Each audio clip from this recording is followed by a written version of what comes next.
good morning po. Ito po muli si Dong Tigidong. Ngayon pong araw na to ay araw ng bagyo, no? Nandito po pa rin ang ating bagyo, no, si Pepito. Pero hindi na po umuulan, kaya pwede na tayong mag-running. So ngayon po ang aking run 48 ng 250 miles run challenge. So alis po tayo dito ngayon mula sa bahay at ipakita ko po sa inyo yung mga aftermath ng bagyong Pepito.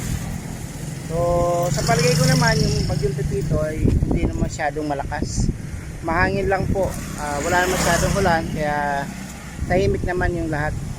So yung mga nag-evacuate nga po sa school ay nakauwi na sa kanilang bahay. So samahan nyo ako ngayong araw na to para igala ko kayo dito sa Bao Camarines Sur at makita kung ano-ano pong pinsala ang nagawa ng bagyong Pepito. Yun po, tatakbo na po tayo, start na po natin. Yan, shoutout po muli sa ating sponsor ng 250 miles run challenge, Sir Roy Lipat, ang buong team Roy Lipat. Yan, nandyan po lagi para sa challenge, ano. Sige, sali po kayo, meron pa kayong natitirang 4 weeks kasi December 10 po ay cut off na ng deadline na po ng pagpasa sa mga sumali. Tapos o hindi, magpasa po kayo ng video na ito na yung narating nyo, ano. Yun, samahan niyo po di ako. Ayun na, tatakbo na po tayo. Kita nyo, doon po sa may lugar namin merong nag-landslide kasi nung isang araw may gumulong doon na malaking truck, kaya nagiba po yung riprap. Ganyan po yung nangyari, nasira siya. Chopper ay wala naman pong masyado. Ito po, nagbawas sila ng dahon ng sanga ng puno ng balaigang. Samahan po ako, tatakbo na tayo. Ayan, feel fresh. Maganda po ang ating paghandang nila. Target po natin ay maka 5 miles, at least 5 miles. Tingnan natin ang nangyari sa Kabayaan. Marami na rin pong naglalakad ng mga kabataan. Natakbo po tayo ay nakita natin itong puno ng saging na nabali. Yan po ay dahil sa malakas na hangin dala ni bagyong Pepito. Dito po tayo ngayon tatakbo sa ginagawang diversion road. Ito po yung dati ay katiwangwang pa, marami pang lupa. Ngayon marami ng nakasemento. May ano naman, may movement.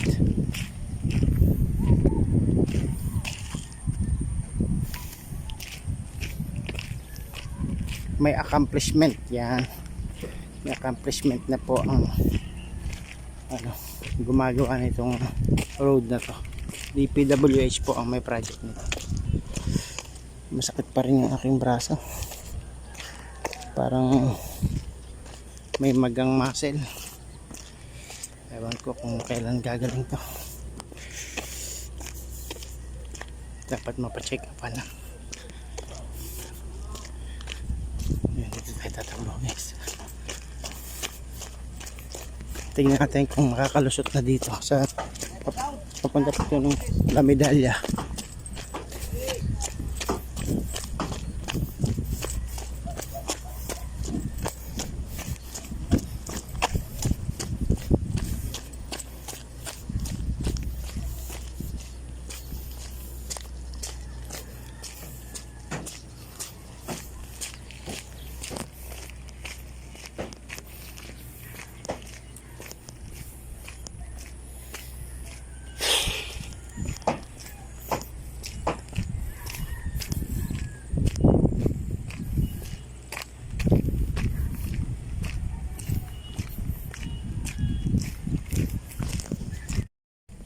Dito po tayo sa malapit sa dead end.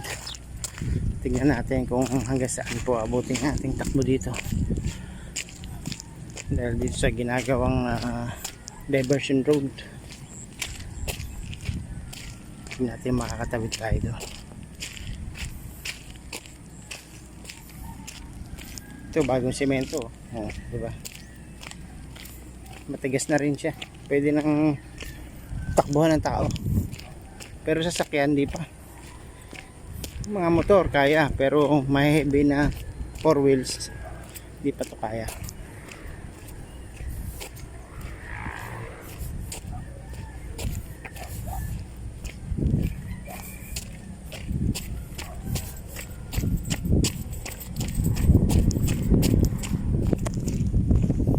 Po, dead end na to. Hanggang dito na yung semento. Tingnan natin kung hindi tayo lulubog dito sa putik. Hindi naman kasi may halong mga buhangin graba yung panambak nila. Afterwards niyan ito lalagyan ko ng forma para masemento. Uy, may part na ano, malambot. May part po na malambot. Ano pa? Oops. Lumulubog. Tingnan natin kumakalusot tayo dito. Ayun, meron pong ano, nangingisda. Tignan natin yung nangingisda dito, guys. Marami pong nagpi-fishing ngayon dito sa ginawang riprap. Si kuya may nahuli na malaking tilapia.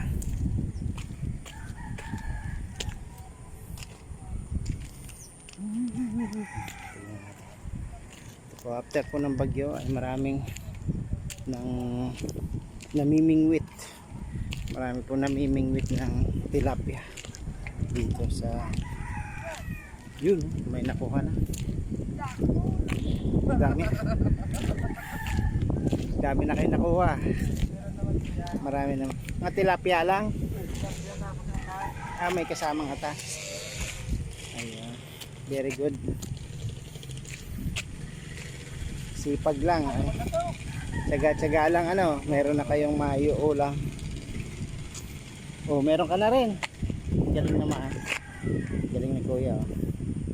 Dami siya na huling atas. Yan, dahil maputik po doon sa ano, sa ginagawang diversion ay dito muna tayo.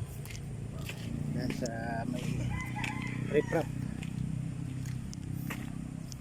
Tignan natin kung makalusot tayo dito para takbo tayo sa La Medalla. Slowly but surely. Ating moto ngayon ay slowly but surely.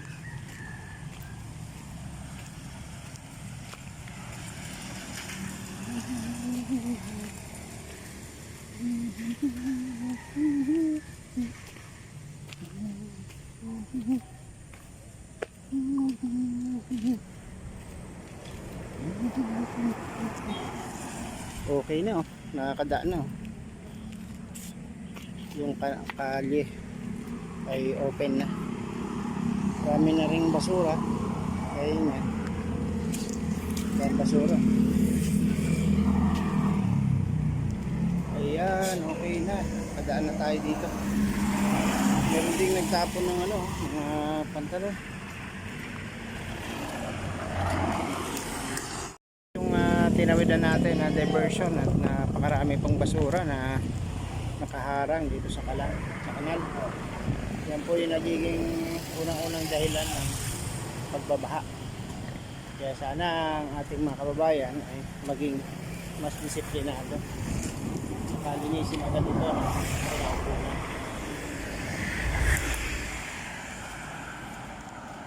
Ito po sa pagtakbo natin. May mga kuha ng buhangin dito sa kanal. Marami na po sila naiipon na buhangin. So ito pong buhangin na ito ay nagagamit sa pagpakonstruction. Hinahalo ng semento, graba. Kaya mga pakinabang din po ito sa mga residente dito na gahanap buhay. Pwede po kasi nila itong gawing hanap buhay. Naibebenta po yan. Ang isang kubiko po ngayon ng buhangin ay 600. Malaki-laking pera na po ito pag ito po yung naibenta nila. Kaya sipag lang sa mga residente dito. Tayo po nga rin po ng mga bato. Ayan po. So yan po ang mga aftermath ng ating bagyo. Pagkatapos po ng bagyo, maulan, inaan po yung mga buhangin galing po din sa bundok. Yan na po, nakaipon sila ng buhangin. Pwede pong construction. Liliko na po tayo dito sa La Medalla.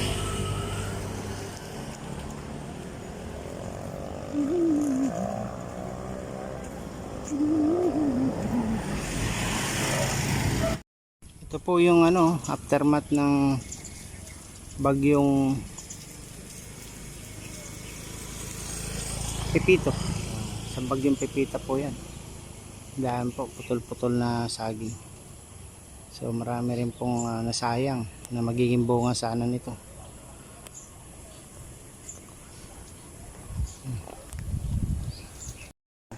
Dito, just sa kapitbahay namin. Barkada niya.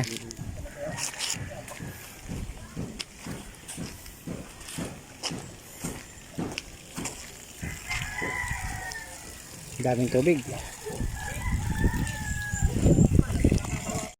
Hello, ayan nakatapos na po tayo ng ating run number 48. Kaya naman, konti na lang, isang takbo na lang po tayo kasi naka 245 miles na po tayo.